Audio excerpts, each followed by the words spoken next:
Papansin nyo kung gaano kataas ang patong ng kalsada nila.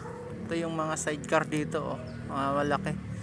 Tingnan mo yung mga signage, yung mga ano ng mga street, ganito na kababa yung ano. Ayun, oh, mataas pa ako diyan.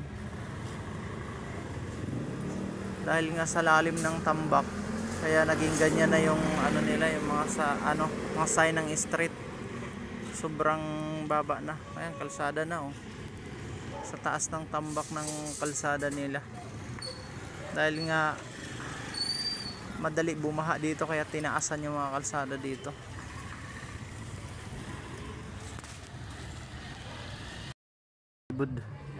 Andito naman tayo sa may Ubando, Bulacan, Panghulo, Ubando, Bulacan. Dito tayo ngayon. Ito po yung lugar nila dito. Kasunod nitong Win na to, Valenzuela na tong kasunod nito. Ito po yung lugar dito sa may Ubando, Bulacan. Ito yung Panghulo, Ubando, Bulacan.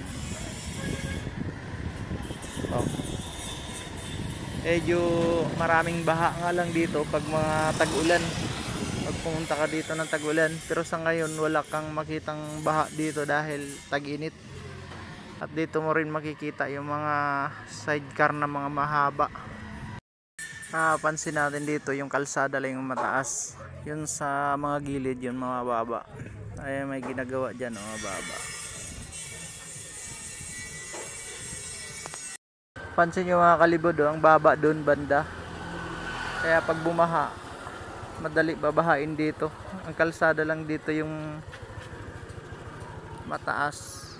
Pansin sidecar dito, ganyan ang sidecar dito, mga malalaki ang gulong. Sa likod nga pala nito mga kalibod, ano na, dagat na yan nandyan sa likod.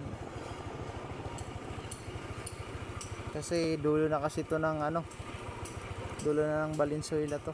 Ito yung kalsada lang yung mataas, oh. Dito ginagawa yung kalsada, oh. Ababa. Ang kalsadang taas na ng patong.